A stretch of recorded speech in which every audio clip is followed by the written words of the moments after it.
how to say ladies and gentlemen in gender-neutral terms. Hey, yo. Hey, yo. Hey, yo.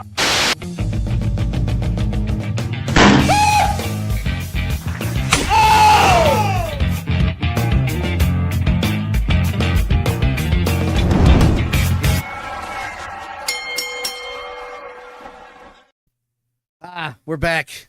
HIAC Talk Radio. Craig is here. I'm gonna figure that out one day. Yeah. Greg is here. I'm here. Derek will be here eventually. Maybe I might let him on. You should see our messenger discussion. He's been talking trash for hours. Crazy. For no reason. I didn't do anything. I'm only guilty of living in being from the Philadelphia area. That's what I'm guilty of. We don't know what set him off, but this is where we air. This is like Festivus. This is where we hit the airing of the grievances. So let's get it all out here. We have a forum. We have microphones. We may or may not have an audience, but this is where we get it all out.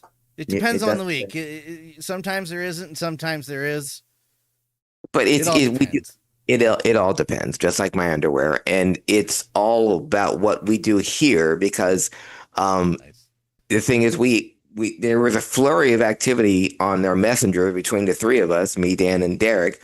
And I found it odd, if not incredibly annoying, that I had to turn off my notifications. But we have almost 2 weeks worth of wrestling to talk about. That's true. Yes. We were bogged down by petty details that are about our geographic locations, respectively. Yes, listen. All I'm saying is I don't get excited for mostly because of the Phillies. I don't get excited for an Eastern Conference playoff win. That's all I got to say. New York only. Of course, our team is also celebrating the year we didn't win the finals 25 years ago. So, yes. What do I know? It's cool. You could have just brought the jersey back because everybody wanted it or most people wanted it. You didn't have to make it a celebration. You didn't have to mention a celebration to have Allen Iverson there. Yeah. Like you didn't need that. Yeah, he's always there. And people have been asking for the black jerseys for many years. And so I don't know if it's like, let's wait for the 20th and the 25th anniversary of it. Then it'll be really special. Yeah. So, yeah, it's special. It's like celebrating the 93 Phillies. It's like, yeah, remember those guys? Weren't they great? And all the hair and the Macho Row and all that. It's like, yeah. Do you remember how they didn't win anything? Yeah. I remember Joe Carter touching them all, Joe. That's what I remember. Yeah, and now the Toronto's back in the World Series for the first time since. Yeah, I know. That, we get bitter reminders of that. But yeah, that was the 93 team, folks. And the 93 team, beloved Philadelphia icons that didn't win anything. Yeah, that's what now I have to be reminded of Joe Carter. Also, although the guy who usually my friend from Canada, who I used to do the Stadium Journey podcast with, did not say anything this time. Usually he is the first to go, hey, it's Joe Carter Day. And he didn't say shit this year. So I'm like, all right. Thank you. Fair enough. That's the only reason I was pulling for Seattle, because I'm more of a Ken Griffey Jr. fan. And Seattle has never been, and they've had some of my favorite non-Phillies of all time have all been Seattle players. Ken Griffey Jr., Ichiro, Randy Johnson when he was on there before he became a huge dick. That's right. Alex Rodriguez. They had Jay Buhner, the Stone Cold Steve Austin lookalike. Seattle had. That's right. Yeah. I have to remind folks, the Seattle Mariners still hold the record for most victories in one season. They won 116 games in 94, and they didn't make it out of the first round of the playoffs. That's a team that had Ichiro and Ken Griffey Jr. and won 116 games. That was Ichiro's rookie year, where he won Rookie of the Year and Most Valuable Player. And they never made it out of the first round. So I was pulling for Seattle in that respect. But the better team won. Thank God it wasn't me. Thank God that's not me. We have, as you said, 2 weeks to catch up on. I don't even know where to begin. You know what? You pick the first one. Go for it. Yeah. You sent an article that I didn't read all the way through. But I still commented on it just because Bill Goldberg had yes, good, thank you. Okay, Yes. I went a different direction. Go for it. Yeah, this because I didn't read the full article. I just saw the headline. Bill Goldberg was again, he's the Bret Hart of Goldbergs, complaining about something. He was saying that the WWE, who he now is on the outs with, I think had to do still holding some residue from the retirement match that his post match speech got cut because of network time slot, not because of what he was saying, but he said that the WWE are in firm control of everything, so they had this girl beat my undefeated streak. And he thinks that they did it on purpose. Some Japanese girl to slight him. I don't know. Again, I didn't read the article because I just read the headline, and when Bill Goldberg talks, it's like how some people tune out Brett. I will actually listen to Brett because Brett's gripes are for the most part valid. But Goldberg feels that was done intentionally, that they had some Japanese girl, in this case Asuka, who was the best female wrestler on the planet in any wrestling organization, and her 2-year unbeaten streak was not a product of the WWE, it was a product of her talent, how over she was, her charisma, and just everything. No one in this coast had ever seen anything like her. She was a phenomenon, not on a Goldberg level, but still enough to keep her undefeated for 2 years, and rightfully so. And like with Goldberg, and hell, even with The Undertaker, the streak shouldn't have ended like that. Shouldn't have ended with Charlotte in WrestleMania. Sure.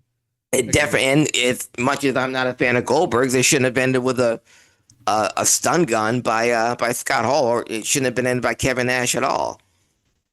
But see, I'll never be on board about that. I know I'm in the minority on that. Just going back. Well, and to be fair, going back and watching it is different. In the cold light of day, it still sucks. So I can't. I kind of don't disagree with you, but anyway, go ahead. Yeah, but his reasoning being because he was part of WCW, and because he was champion when they were winning the ratings battle 83 weeks in a row, and I didn't know what was going on at the time. I was just he was just there for the ride, and I believe that. He didn't care about the ratings. He was just going out there every week and being told what to do and squash and, spear, jackhammer, 1, 2, 3, and, fanfare. But he pretty much said, I think they're always going to be that bird in their ass, that I was part of a company that in a very short period of time, I was a champion beating them in the ratings. There may be something to that, but why would my answer to that is, why would they wait so long to get their revenge on you?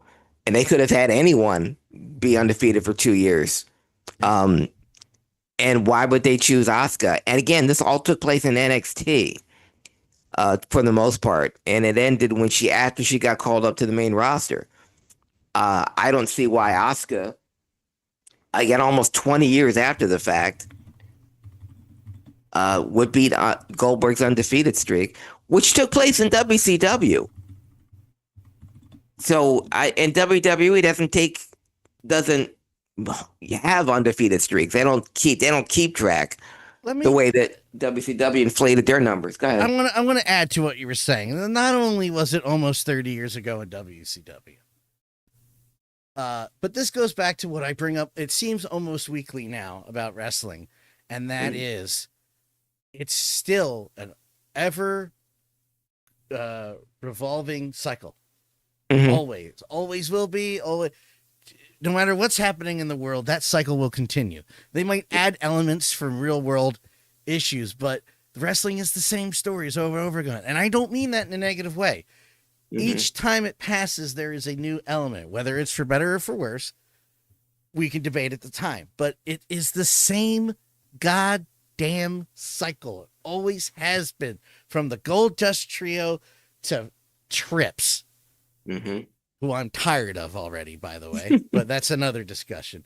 It's the same cycle. So eventually, within 20 years, within 30 years, I don't know, has there ever been a world champion that had a streak, about an undefeated streak that went on for years when they were a world champion before Goldberg? Craig? His name was Bruno Sammartino. Oh, was it? Yeah. He went 8 years. There was another guy named Luthez that went 5 years.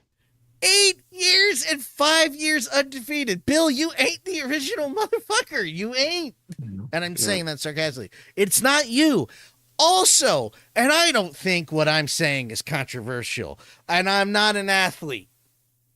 In my youth, folks, in my youth. So I'm not saying this as a, oh, I'm sitting on my couch, you suck, Bill. I think Asuka, and I think you'll agree with me, is 10 times the wrestler Bill Goldberg was. Yes, of course. Yeah, and again, I don't see where Goldberg sees Asuka's reign or undefeated streak as a slight at him. CM No, Punk. if anything, it's a tribute. Yeah, but I mean, why pick on her? CM Punk was undefeated for 2 years when he was champion. How many times did he put up Roman Reigns' streak of being champion of 1,000 days or whatever? When he was wrestling 10 times a year. Sorry. So I don't know why Asuka was singled out when there have been many since Goldberg that had undefeated streaks that wasn't a swipe at him. Hell, Rusev went undefeated for a year. Yeah. When he first showed up. It's almost as if it's been done before and will be done again. I don't know. Yeah. But why I know he says I got nothing against her, but it makes me think he got something against her because she was a girl. If you don't have anything against her, why pick her? Yeah. Again, it was out of all girl. the people. The Japanese girl did it. Nothing against her. Yeah. And again, why all the people that have gone undefeated before Asuka and since Asuka? Like I said, Rusev, Punk was champion for 2 years. Roman Reigns, they love talking about how long Roman Reigns was champion. You know, in the top 10 behind Hogan and Backlund and Morales. Backlund, another guy, 5 years undefeated. Before Hogan, 3 years undefeated after he beat the Iron Sheik from 84 to 87. He was undefeated. Yes, Dan, it comes in cycles. I don't know why Goldberg felt the need to believe that of all the things that the WWE wanted to mess with Goldberg, wanted to stick it to him. Does he believe in his mind that the worst way to do it was to have this quote unquote Japanese girl break his streak? And we still don't know what the streak was or how long that when Asuka was undefeated for 2 years, they didn't put up a graphics that she just broke Goldberg's record. And let's also add, and this is coming from a WCW mark, a lot of that streak was manufactured because the number would magically run up the next Nitro when there was only like 2 house shows and a Thunder. Yeah. Back when they were doing house shows. Yes. Yeah. So. Yeah, we'll go from 123 matches in a row to 154 matches in a row in a week. Yeah, I don't think so. And if he's pissed off about the Saturday night's main event thing again, I'm kind of 50-50 on that. I understand his point of view. Mm-hmm. But the Asuka thing, I think he's reaching there. And also, I will give a little bit of crap to the interviewer. Stop giving him the goddamn opportunity to do it. Mm-hmm. Don't bring it up.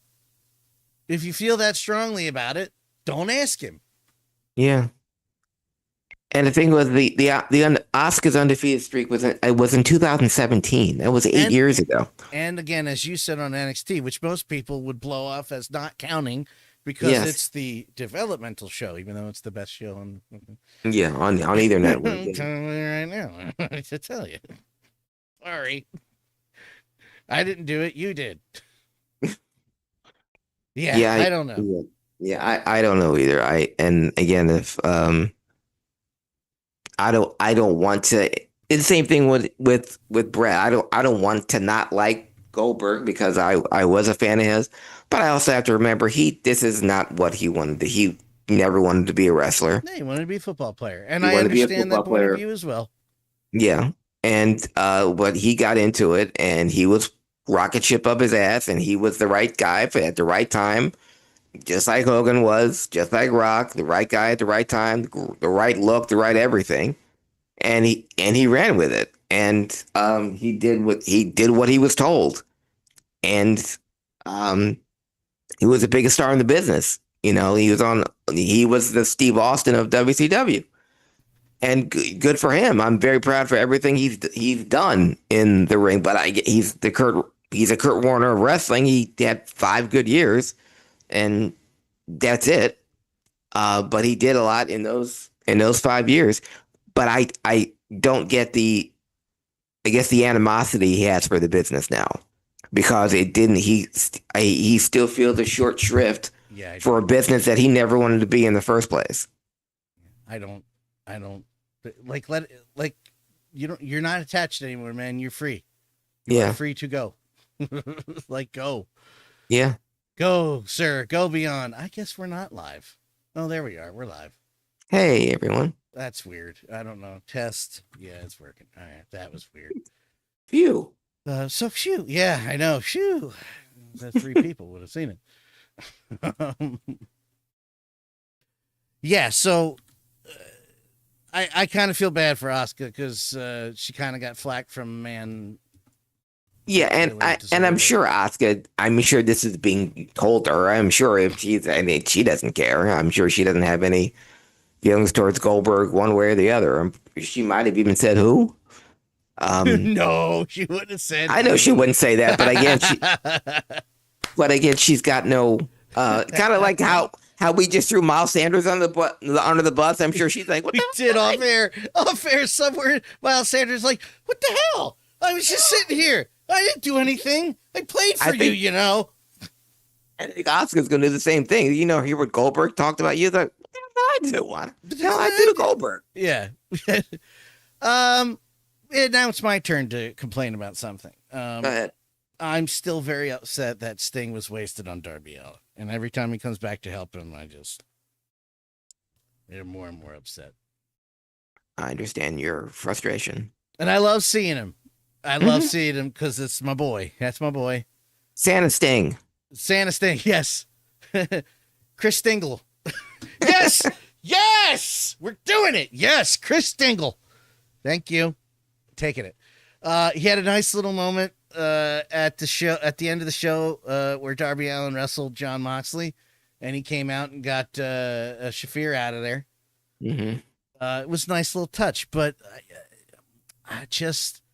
I'm trying, guys. I'm trying to buy it, and I don't buy it. And plus, I'll say this, and I know how you guys feel about Hangman, and Derek can get on later. And that was a hell of a match between him and Samoa Joe, and Samoa Joe's fantastic, so I'm not really surprised. Mm-hmm. Well, he's fantastic too, but that should have been the main event. Again, it goes to the booking.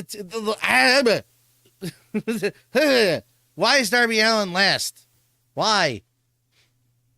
Because they knew Sting was going to be there, and that would make Sting last. Right, and because it's Mox, he has to do his garbage wrestling bullshit, and because you put the main event of Darby Allin, the human, I don't know, voodoo doll that just wants to punish himself with every single possible thing to try and kill himself, and with hopes that maybe he'll do it. But yeah, Mox and Darby Allin was a Is it? Get you? No, but to answer your question that I long-windedly went around, because they knew what the ending was going to be. Although having Moxley, who you pretty much crucified and run over with a semi truck and put everything through, but then he taps out to a Scorpion Deathlock from a guy he's a foot taller than. I don't know. I mean, I guess something could be said for the fact that, he's putting that guy over. Chris Stingle.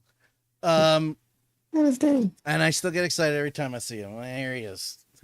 I still wish he would shave his head, stop it. Mm-hmm. But that's neither here nor there. If we're gonna, I want to like Jon Moxley so bad. I don't know why. There's nothing to like. But I know of the man before his time there. That's why I like. That doesn't. I'm not trying to convince you otherwise. I'm just explaining my side of it. Yeah, I get it, and obviously, Dan, he has fans still. I mean, it's why he's still a main event guy. And if you're an AEW faithful, you think that Moxley is that guy. Why they keep putting the belt on him? Why he keeps getting main event matches? Viewership and ratings be damned. I think he's the worst main event wrestler I've ever seen. And wow, that's saying a lot. Well, because if you sat through a world title reign of Kevin Nash. I'm kidding, Kevin. I love you. I'm so sorry. Please don't kill me. I was just kidding. Yeah. Well, with Nash, what there would be limitations. It's like if you ever put the belt on Mabel, what you were getting, or something. There's only not so much there. This is a guy that was the world champion in the WWE, in the biggest wrestling company on earth. They made him world champion multiple times.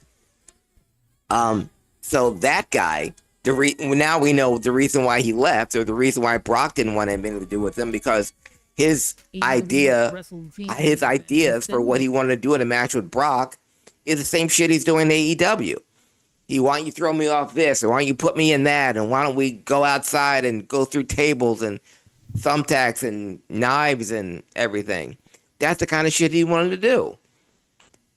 And now he's doing it on AEW, and it's like, I've seen this already. And even in Punk, who's obviously no fan of it. They were friends, but not anymore. But in their program, he was shooting on him and said, I don't want to get too close. I know you could bleed on me in any second. He's a cliche. He is the prototype indie wrestler that's on a major wrestling organization on national TV, but you can see his type in any high school gymnasium or any indie show across the United States. There's nothing about Jon Moxley that distinguishes himself from any hardcore garbage wrestler that you would have seen in the early 90s in the backyard with homemade ropes and a trampoline. And now we said from the beginning, and I defend hardcore deathmatch wrestling. I'll defend it if that's your thing. I used to watch it. Mm-hmm. I don't anymore. I can't find any numbers for Wrestledream. That's what I'm looking for. But we all said from the beginning, listen, if you like deathmatch wrestling, that's great. That is not going to fly on the mainstream. Mm-mm. I would love to say I'm wrong. I would. I want to be wrong. Mm-hmm. The ratings are reflecting otherwise. Yeah. Nobody wants to see it. No. And for people that are seeing it for the first time, that had never been to a indie show or never seen a death match, now you get to see one every week. Or you get to see one at least every time Moxley's in the ring. And, it's already worn thin. So, no, I've seen what that does to wrestlers. Mm-hmm. Again, I'm not. There are certain spots like Masada almost blown his own head back off with the flame, which he deserves because he's an asshole. Yeah. Joey Janela jumping off a roof with Zandig, not a fan. whatever. My word doesn't count. He tried to make it count, and I appreciate that, Joe, but it doesn't matter. But I've seen past that. I've seen what that does to folks. And I'm just, I guess, concerned that he's still doing it. Yeah. John. Yeah. And it's not going to stop. And when people voice their concerns, now there are people that are like, F that, I don't want to watch it. It's a bunch of crap. Not interested in your opinion. That's fine. That's not for you. You're not doing that. You're not going out of your way to tell other people on their side of the platform that they're wrong. You're here in your element on our show giving an opinion because I asked you for it. But it's not the same thing. But there are people who are concerned that still get crapped on social media because they're like, I'm kind of worried about him. You should mind your own business. Oh, okay. I'm sorry. I'm sorry. I'm sorry I had any feelings. I don't know what to tell you. It's going to be a world of hurt. Yeah. I don't know what to say. I'm worried about you. And again, the ratings are not reflecting the worth. Yeah, and this is what Tony wants. This is who Tony Khan. He loves death matches. He loves ECW. He wants to bring that to the national audience. He mistakenly thought that this is what the audiences want to see. It's not WWE. We do this and we do see all this crazy stuff that we do and how we kick out of everything and how we don't sell anything and how you can see the same type of match every single match. Well, this guy went through a table. Well, then we'll have this guy go through a table, and then we'll have this fight outside the ring, and we'll bury the ref in this match and in the next match. And after every match, there's going to be a run-in because you can't just go count to 3, ring the bell, and then go to a commercial, and then go to the next match. Nope. Every match, there's an afterbirth, and there is something else running in. I mean, but it's... Again, it's every week, and that's not what wrestling is, or that's not what wrestling should be. It's certainly not a televised wrestling. You sure shit ain't working. If it is, if it was, I asked a friend offline. I would love to bring her on, bring them on the show one time about the.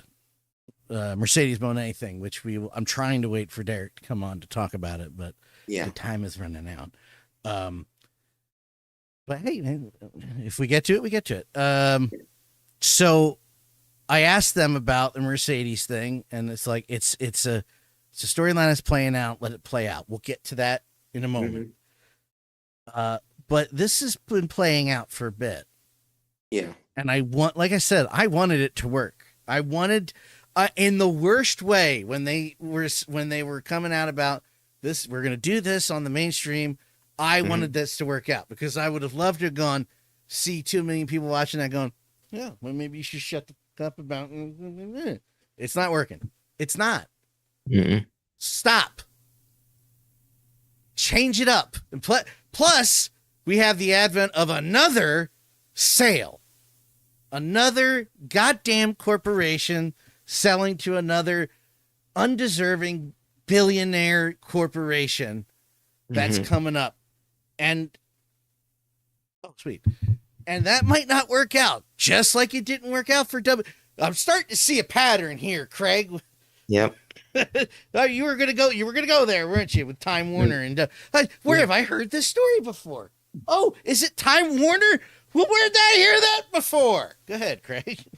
No, it's we were just talking about cycles. The current cycle in this in the 2020s is buy and merger and shift and transition and ownership and revenue stream and monopoly of network and artistry and companies being owned and mergered and looking at we're not part of wrestling or in WWE, AEW. They're not independent. They're part of a larger thing, so they can be bought and sold or traded like trading cards. So it's that's the new reality that we're in right now. So once again, another wrestling company has to look out for, okay, who's going to be our new boss? Who's is our new company overlords going to look at us as something viable, or look at us as a money suck?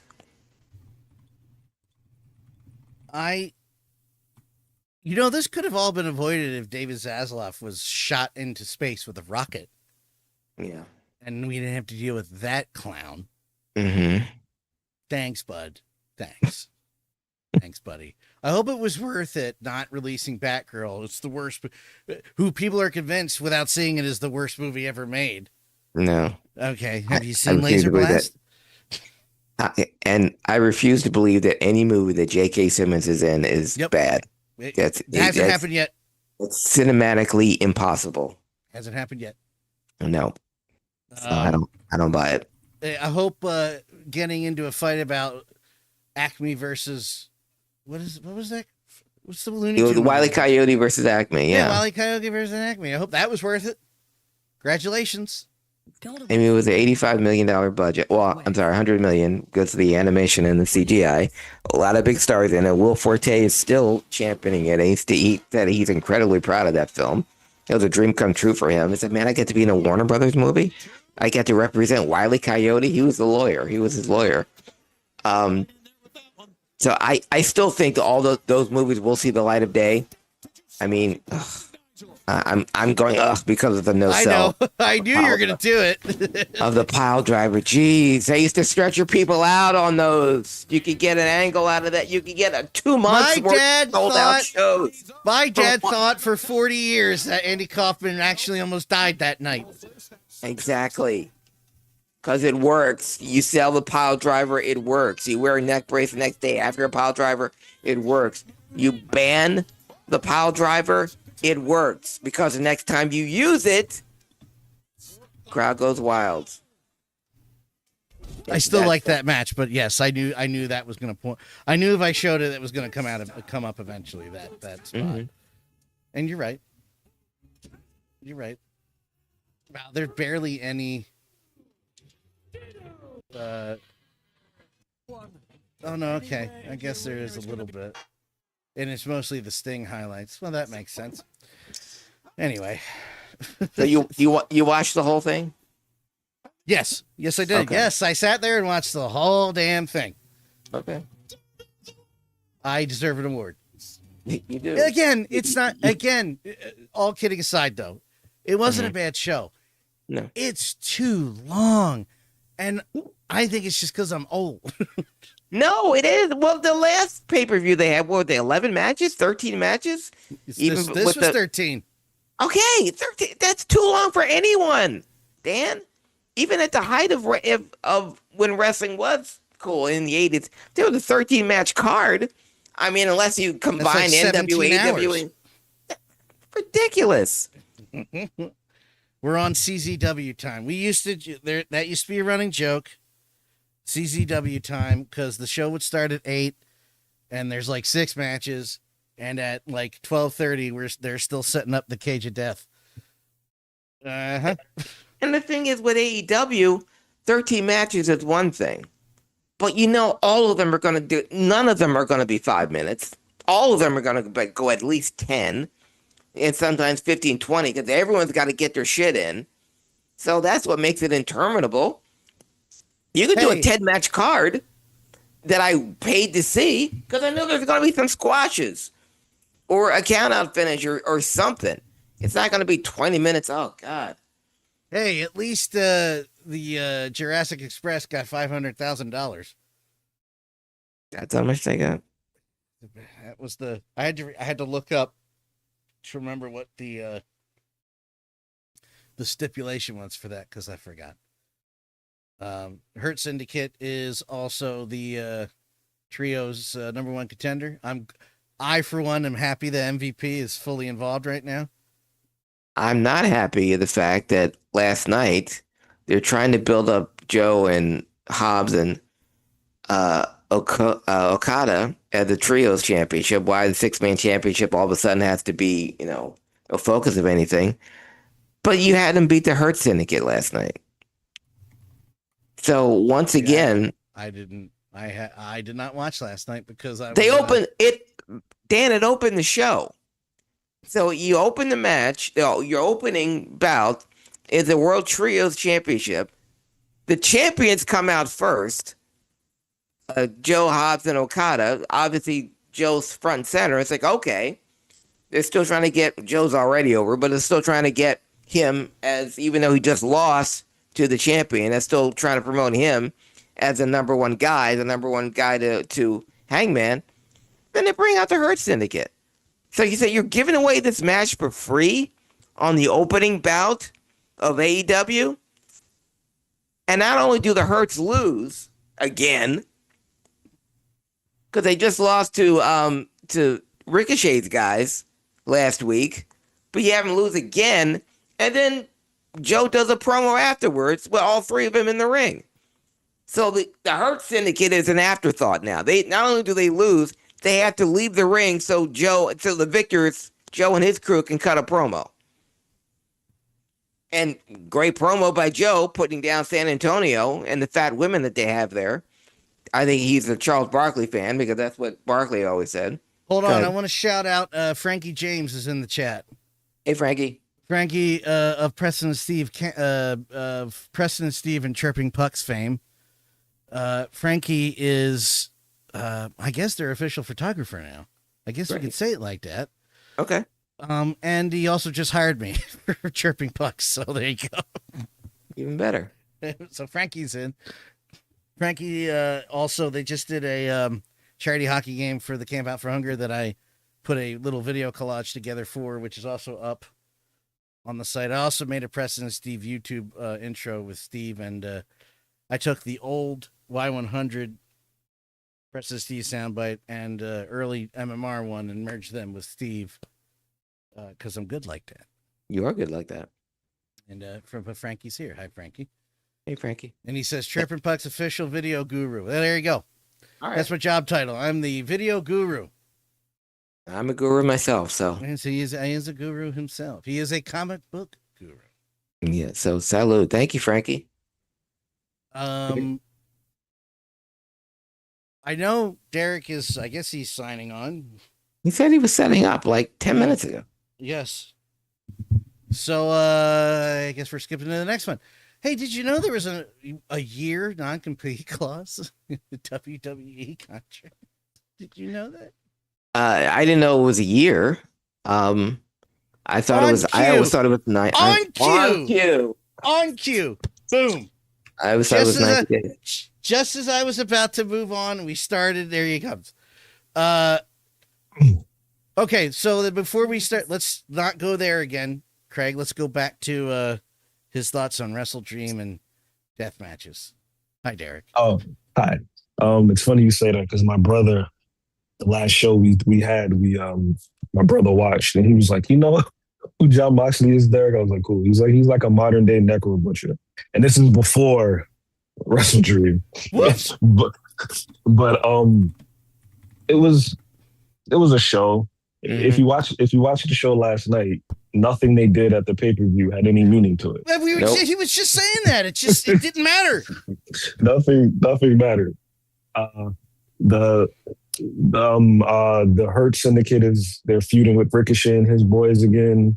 Hangman wasn't even on the show. You had this horrible I Quit match only for both guys to wrestle on the show after the horrible I Quit match. Mercedes won her 12th title, and now she's on the march to another title. Like, nothing mattered on that show. You could have missed that show and been perfectly fine. I did miss the show. I saw that the Hurt Syndicate was in the opening match. I mean, Mm-hmm.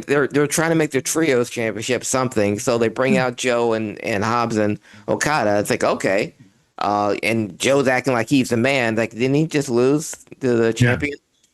And then they bring out the Hurt Syndicate. It's like, so you're giving away this match for free on an opening bout on Dynamite, and not only do the Hurts lose again, which makes them, just another tag team, but then Joe and his crew cut a promo afterwards. So not only we're gonna beat the Hurts Syndicate again, now you got to leave so the team that just beat you can cut a promo. It's like, that's what made the Hurt Syndicate. But now they're not even. And then I was just saying how then Joe cuts a great promo about all the fat women in San Antonio, which obviously makes him a Charles Barkley fan. Right. But what does that do to the Hurt Syndicate? It just kills them. Like I said a month ago on this very podcast, now they're just another tag team. And now MVP's, now that he's an active wrestler again, now he's getting thrown under the weight too. You started, Mr. McDonald, about this young lady right here. I want you to start with Mercedes 12 belts, and I'm going to jump in on my feelings. But you couldn't wait to talk about this on Thursday, per your words. It's Thursday. Talk about it. All right. What's the end game? Am I supposed to believe she's going to go around to all of these promotions and lose each individual title like she won each individual title? No. I hope so. That'd be great. I mean, and look, one of the belts isn't even a belt, isn't it? Like the Owen Hart tournament belt. So that shouldn't even count, right? Like that's not even like an official title. So she's got 11 belts then. And listen, and I feel bad for Statlander because she's stuck in the middle of all this. So the only person to pin Mercedes is Toni Storm. Mm-hmm. Cool. Statlander beats Toni Storm to become the champion. Now, you're going to have Statlander lose that title to the person that Toni Storm beat. So, Tony Khan, I ask you, why should I care about Statlander? And people are going to say, why isn't Tony the champion? Because what you've done is Tony beating the invincible Thanos, that is Mercedes Moné, now means nothing because in the end, she still ended up with the title. Yeah, I echo what you said because there's only two ways for this to go for Mercedes, Derek. I don't think she's going to go to 12 different indies and drop the belt to 12 different indie wrestlers. The solution would be have whoever beats her get all the belts. But then the question will be, well, who's that going to be? Yeah. Is that going to be Statlander or is that going to be Tony with all 12 belts? And therein lies a conundrum because you haven't. Oh, wow. Okay. Yeah. Okay, so no, actually, implement that into the story. If she's wrestling, she's got to defend all 12. If she loses all 12. Yeah.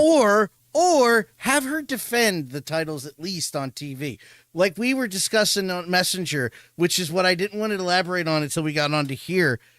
I'm going to be honest, I can't answer your question if they mention them usually on TV because I mute the commentary because 3 men are too much and I just can't do it. And for those of you like your AEW hater, I mute WWE 9 times out of 10 as well. Wrestling commentary today is just not for me. No, I don't listen. I mean, wrestling is barely for me anymore, but the wrestling commentary is way out. So I don't know. However, that's how you make good. You mentioned the belt. You mentioned what the promotion is from. You show a clip because it exists out there somewhere. Somebody recorded of her winning. Play that clip with it. Put a date on it. Have her defend the title. Win or lose, I don't care. Have those wrestlers come in. You have indie wrestlers doing stuff all the time. Have them come on in. Yes. Actually do something with it. And I think that's where it's headed. I could be wrong based on every other thing we've talked about booking wise that they haven't thought ahead. But if you hear this, and I just want a percentage. I mean, just do this is so-and-so from WCPW and she's trying to win the belt and just have, and you could build up to Sasha's outworking herself and eventually she drops the titles. I think people forget Ultimo Dragon had the J Crown titles He Yes. won all those belts in one match. He didn't go around beating everybody. No. Exactly. And he lost them in one match. And I remember on a handful of occasions he would defend those titles on Nitro. Yeah. And they had Mike Tenay just discussing and telling you why these belts were so important. Yes. Yeah. Yes. And the belts that Ultimo Dragon had were from legitimate wrestling organization, not putting any of the indie federations down, but the belts those were back in the day. Those were all exactly. But they was the NWA Junior Heavyweight Champion. It was the UWA Junior Heavyweight title in Mexico. It was the AAA Championship in Mexico. It was the IWGP belt. These are all international recognized, affiliated with the National Wrestling Alliance or AAA in Mexico. UWA was AAA. The Mexican Light Heavyweight Championships have a lineage that goes back to the 1940s. So all of these belts that Ultimo Dragon held in with high esteem, especially the NWA Junior Heavyweight Championship belt, which goes back to 1935, and Danny Hodge had it first. Again, all of them, because you see the three NWA belts there, styled after the original NWA title, were all from legitimate. And their NWA had a lightweight champion too, and so that lineage goes back to the 1970s. Every belt that Ultimo Dragon held, the reason why Mike Tenay put them over is because they were over. Every single one of these belts were representative of a national wrestling organization affiliated with either the NWA, All Japan, or Mexico, or AAA Lucha Libre. So again, not to diminish the independent leagues that got credibility by giving Sasha a belt or having their champion lose to Sasha. I'm saying Ultimo Dragon and Sasha's belts it's apples and oranges. Go ahead. Yeah. No, I just want to interject real quick, and then Derek go off that. But you also have the opportunity here just to add on to that, because you're right, Craig. Not debating that at all. Pretend. Make them mean something. Don't even bring up that it's an indie federation. Just bring it up, a la Mike Tenay. And you know what? What's Mike Tenay doing? Yeah, write a package with Mike Tenay and have him do the old school professor stuff. Yeah, because it'll make much more sense than the three of them trying to make sense of it. Sorry, not sorry. It's horrible, but that's just my opinion. Go ahead, Derek. Oh, and another thing that drives me crazy. So they come up with these tag team titles for the women. You come up with these tag team titles because the two women who are your top champions, Tony and Mercedes, have kind of monopolized those two belts over the last year, right? It's just been them. So you come up with these titles to put more women on television. Then I look at the brackets and who are on the collision course for the finals to fight for these tag team titles. A team led by Tony Storm and another team led by Mercedes Moné. And I was just thinking to myself, I swear, if they came up with these belts just to have these two women be in the finals again, then I ask again, what was the point of having these titles? It's bad enough you have Athena teaming with Mercedes. We all know why Athena's on that team, because she's going to be the one to eat the pin. And it's like you have so many women, figure out what to do with them. I don't get it. One of the many things that they're doing well at NXT is for all those women, even though I can't tell a lot of them apart, Sean finds a way to put everybody on television. Yeah. And he has one show. He finds it. And for the life of me, I can't understand why, and I brought this name up before, Deonna Purrazzo is just sitting at home. What's her name? Martinez. Mercedes. Mercedes Martinez is just sitting at home. You have all these women. Taya Valkyrie is just sitting at home. Her and Deonna are an actual tag team, but you just have them sitting at home doing nothing, and you just put the same people on television. It's aggravating. I agree, and the complaint against AEW is that everyone has a belt, and so Tony's solution, well, let's make more belts. Let's give the more belts to the women, in the tag team division, which your men's tag team division is already lacking. And you see that there is the two that Ultimo has on his shoulders the NWA, get this, had a middleweight champion and had a lightweight champion and also a junior heavyweight champion. And like you pointed out, Dan, the J Crown was 8 different belts in one when you won the J Crown. And that was whoever won the J Crown. And that was consisted of the 2 matches, the 2 belts that I talked about in the NWA, and also the IWGP Junior Heavyweight and the PW, the Pacific Wrestling Federation, PWF, that was Inoki's old one, Junior Heavyweight title. And the NWA World Middleweight Championship was in CMLL, the precursor to the AAA in Mexico. But that's where all those, again, these belts have lineage that goes back many years, and many of the great luchadors held them. Ray held it once.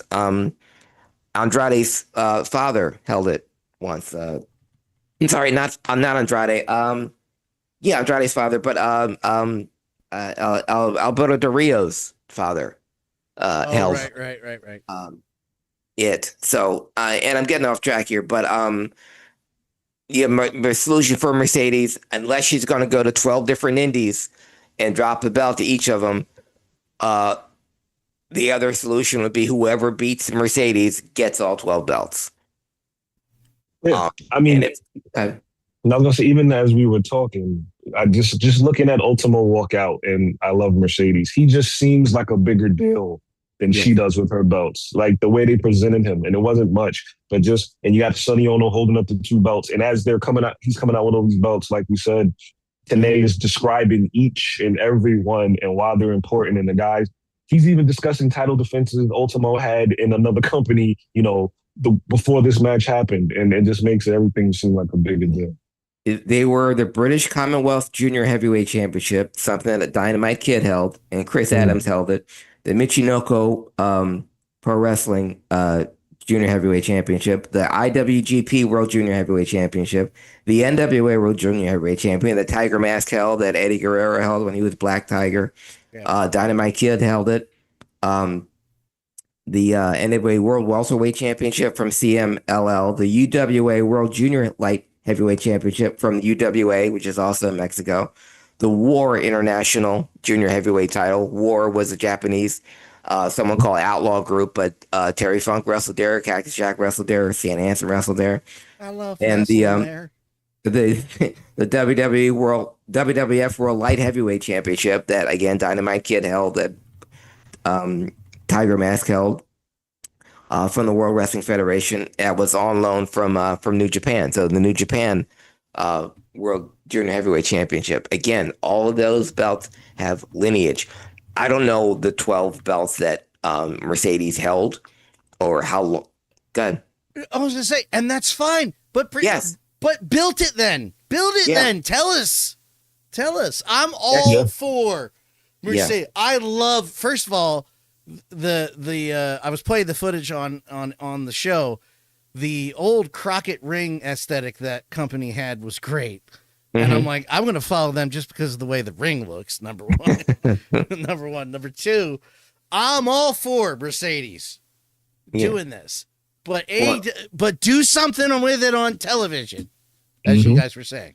Well, it falls on the announcer. You just said Mike Tenay would give the history of each of these belts, and I just rattled them off. But Excalibur is incapable. No, yes, and so is Shivani. Taz maybe, but none of those guys had the credibility. That Shivani could if you gave him a second. Yeah, but it's up to the announcers to make the belts mean something. I mean, the wrestler can only do so much. What made professional wrestling? Sorry.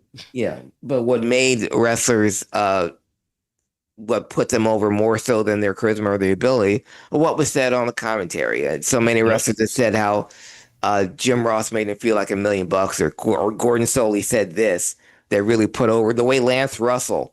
We're just talking about the pile driver. It's behind the referee's back. He didn't see that pile driver. Oh man, he threw him over the top rope. He's gonna get suspended for that, or he's gonna get fined for that. To make the belts mean something other than Mercedes holding them.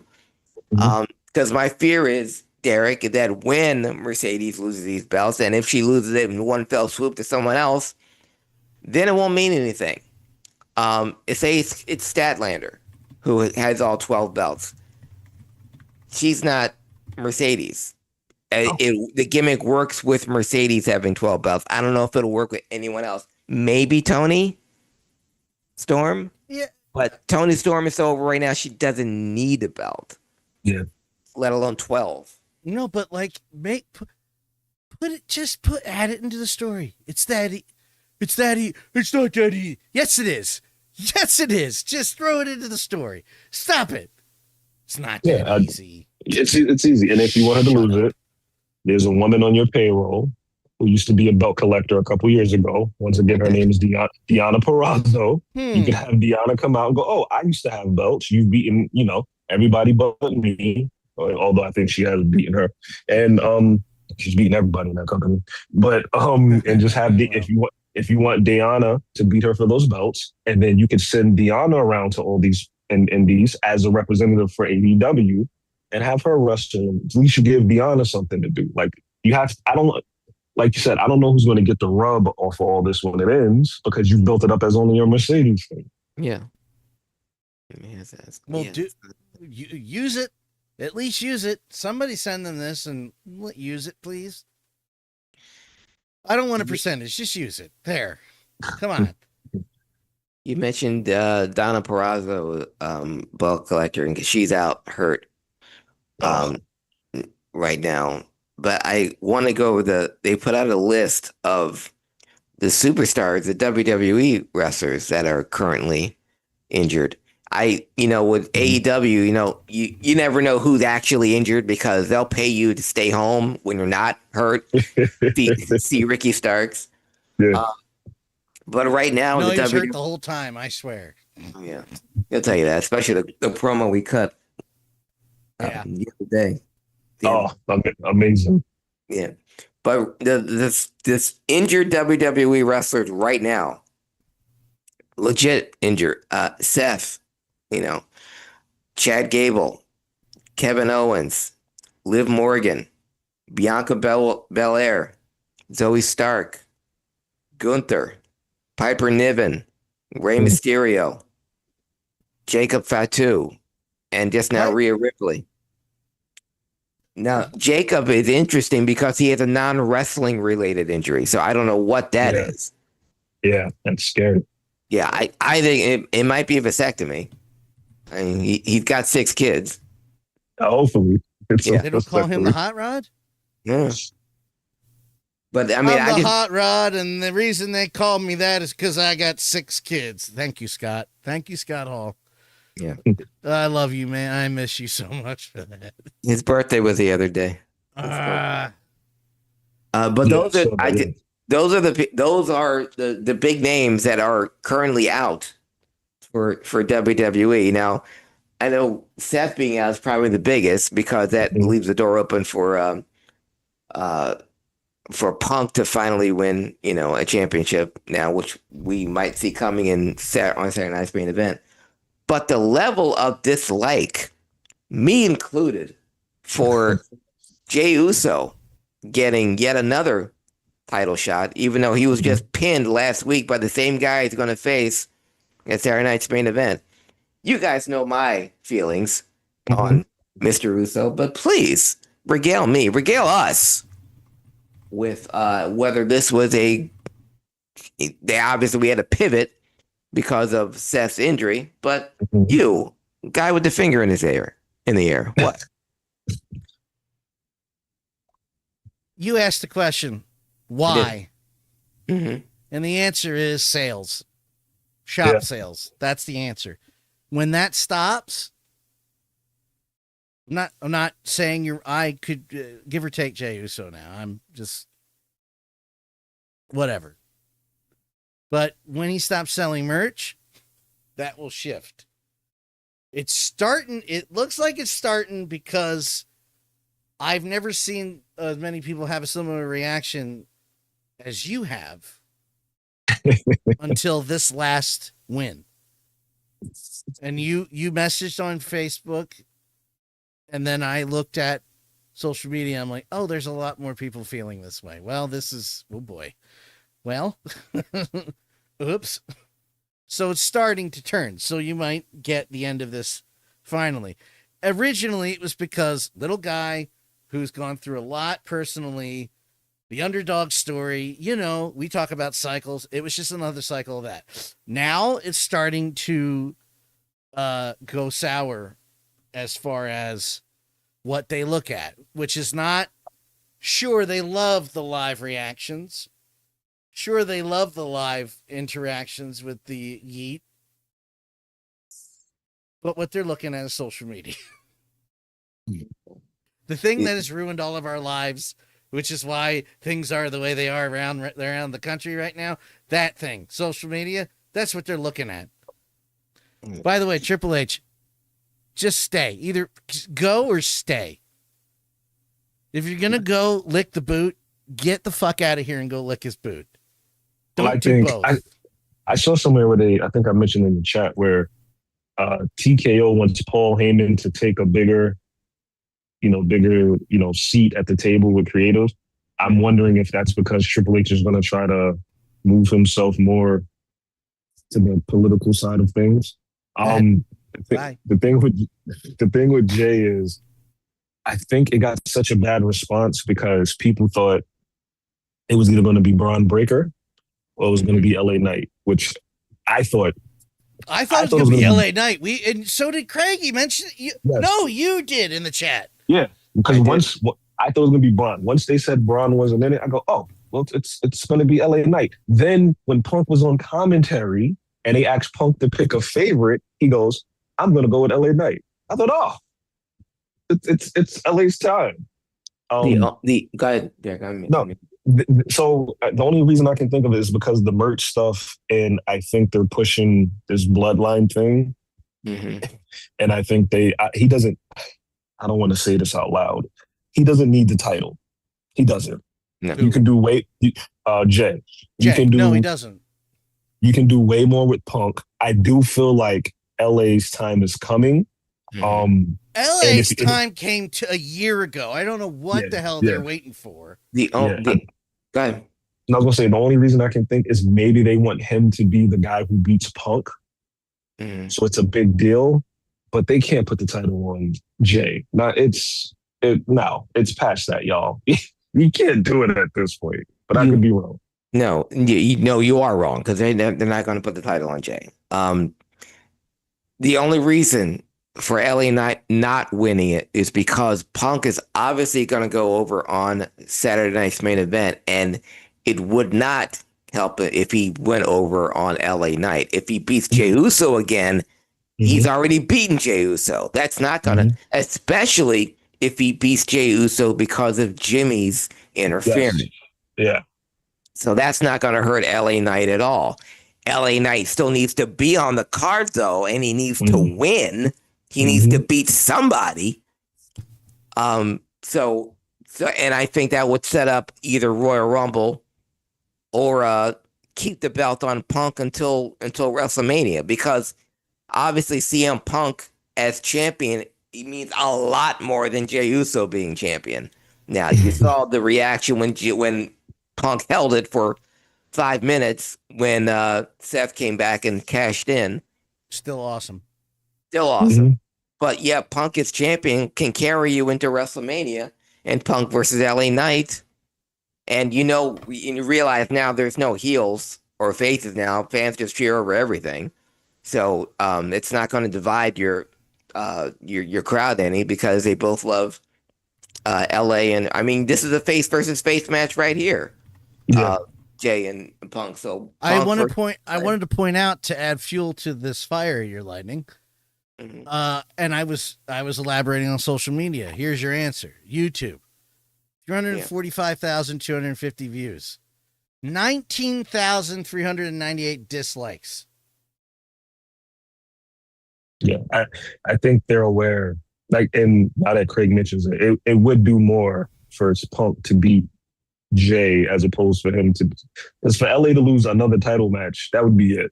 Yes, it would ruin him at this point. So yeah, you put the belt on Punk. It also works as a storyline because Seth told Punk, as long as I'm here and breathing, you'll never be champion. Well, Seth's gone. Yes. So now Punk can be champion. And you can write it into that. But it sucked because I enjoyed the show so much. And for it to end like that, it was just like, it was like it was like a kick in the gut. Yeah, it was kind of it's one of those moments you're like, I would have preferred the room. When it came down to Jey and Dom, I was thinking, well, then let it be Dom. Yes. Because Dom has all the heat in the world. Yeah, why not?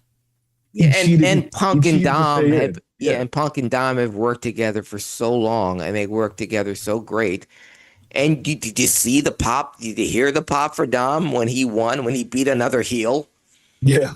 Again, I think it's all gone because fans just make noise. I mean, Dom got a standing ovation for cheating.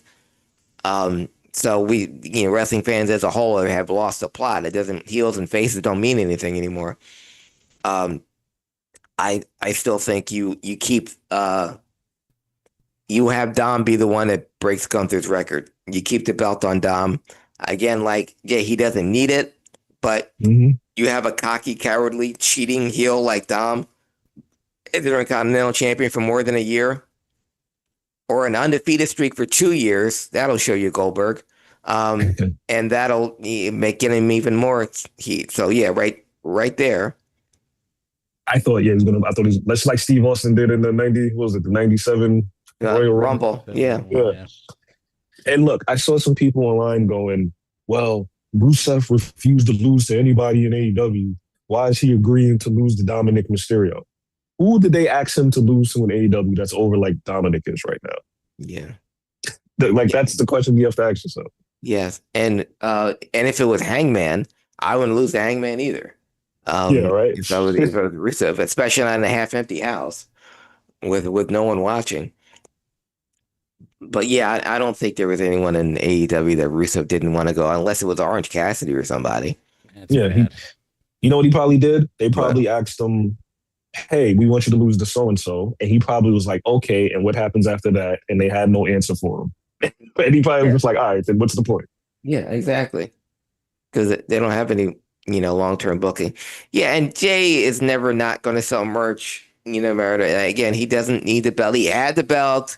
He won a Royal Rumble. He fulfilled the childhood dream. He made Gunther tap out, which I'm still pissed off about. You couldn't just pin him. I mean, he still loses, so why do you have to tap anyway? But the longest Make-A-Wish program in the history of wrestling is still going on. Oh yeah, there's the other champion, Cody. What's his deal? Now he's going against Mac and Drew. Out of nowhere. I hope Drew wins. Drew's another one. You can't keep Drew's so good that he's been able to withstand losing all these matches over the last year or so. Put the belt on Drew. Give him a decent run because he's been so great. So I hope they don't just have Cody beat him again. Yeah, and because probably really, yeah. I know they're the plan, or possibly, obviously, the only big money match after Drew is Cody and Randy. And they haven't built toward that at all. Not to say that they can't, but I think that's the only thing that would prevent Drew from winning is they have Cody. And I'm with you, Derek. I'd love to see Drew because, like Punk, he also got a 3-minute reign when he won. And he never really got the run he deserved, during COVID. Yeah. Beating Brock in 5 minutes in an empty soundstage. So, yeah, I like to see a make good on both of them. A make good on Punk, make him champion, let him hold it for a while, and a make good on Drew, make him give him the belt and have him hold it for a while. But I know with Cody, it's Cody and Randy possibly for WrestleMania. I'm concerned with the guys that they have in the wings that are healthy, that aren't doing anything. You've made Team Braun like the big stars now. turning on Seth. Breaker is the future. That's your next Brock Lesnar, and they established Bronson Reed as the main event guy. My suggestion is put the tag team titles on them. Make those titles mean something. Have them squash AJ and AJ Lee or AJ Dragon. Phenomenal Dragon. Dragon Styles. Make the belts mean something. Because if you're not going to break them up, because you notice they're dressing the same now and they're coming out with Heyman. Make them the tag team champions. When I saw AJ and Dragon Lee win, that's the first thing I thought was like, oh, well, they have to be putting them on Bronson. You can't put them on New Day again, as awesome as they are. But and build them up and have next year just be the year of both of them. Just have both of them just run rub shot. Oh yeah, another thing I'm interested in is, I guess it's an open secret that Jericho's coming back. I'm curious how he fits into all these top guys because he's going to want to work with top guys. Yeah. In my head, I have him working Mania against Dominic because that seems like the Chris Jericho thing to do. But so I'm interested to how, and it's a lot of questions. Sammy, I'm wondering what Sammy does next. LA Knight, Penta, AJ's retiring. I wonder how the AJ retirement tour is going to go. So it's a lot of things they have to like fit into place. I'm still waiting for Oba to show up on TV any week now because he hasn't been on NXT since he lost. So if they book things right, it can be interesting, which they need because for the longest time the shows were very, very boring. Well, WWE is such a great problem to have because they have so many good, young, healthy superstars in the wings. I was just where's Ray Phoenix? I'm still waiting for him and Penta to finally, reunite. So you have a great problem. You have too many stars and not enough, hours in a program to focus on them. But there's so many different ways you can go. Like you said, we didn't even mention Sammy, or Penta as top contenders or top guys. Because that's what they are. So the next do we have Survivor Series? Yeah, it's after. I think next week is Saturday night main event. United States. Okay. Yeah, that's what threw me. Okay. So we got Saturday's main event, we got Survivor Series. We have whatever they're doing in December, and then we got Royal Rumble. Yeah. So so many things. I forgot to mention Carmelo Hayes. I guess they're gonna distance him from the Miz. He has things coming up, like you said. Phoenix, Santos resigned. What are you gonna do with Santos Escobar? I don't know how anybody watched NXT and didn't think Ricky Saints and Trick Williams are both ready to be on the main roster. Both of them have outgrown that place already. So all those guys to call up. Those two have outgrown those place. I'm still waiting for Jordan Grace to do something on the main roster. They're holding her there.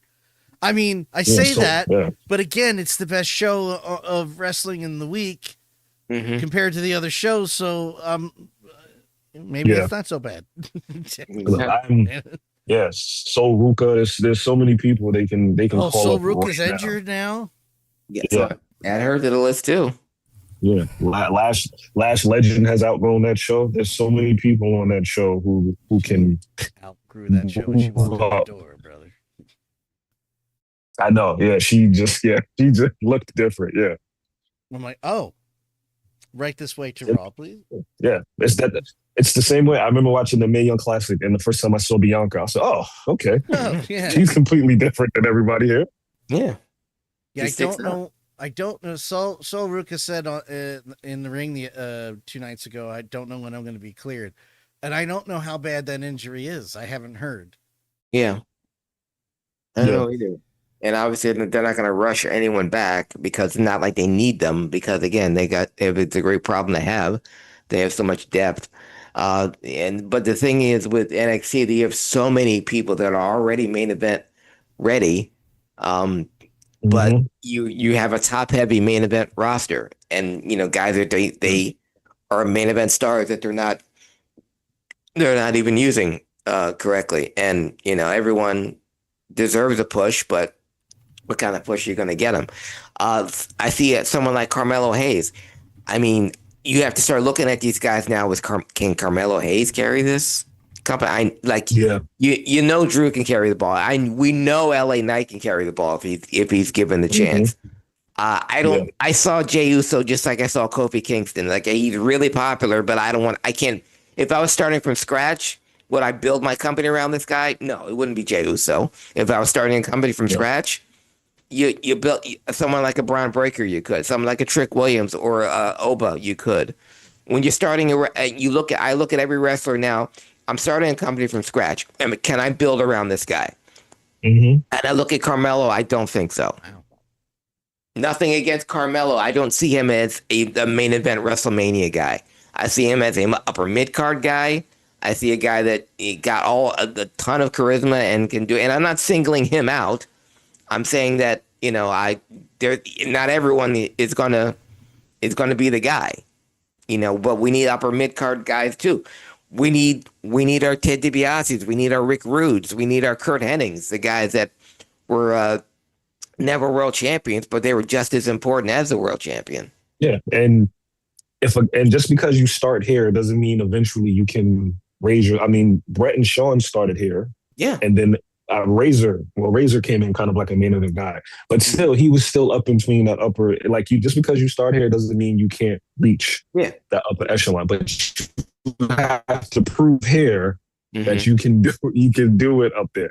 And I love Melo. I think him and Trick together are money. And look, like you said, there's nothing wrong in having a career as an upper mid card guy who dabbles in the main event here and there. Rick Rude's biggest part of his career, he was a mid-level guy who dabbled up here, but he was always good here. It's nothing wrong with that at all. Mm-mm. You got time for one more subject, sir? Derek? I do. Okay. So I brought these numbers up in our chat for preparation for the show, but I'm going to come at it at a different angle because it's Meltzer reporting. Which is funny because I saw somebody from ESPN debunk it as soon as the report came out. I read that article too. It's like 50-50. Again, I'm not so sure on the numbers because it's Meltzer, but also ESPN didn't provide me with any numbers, so I'm like, okay.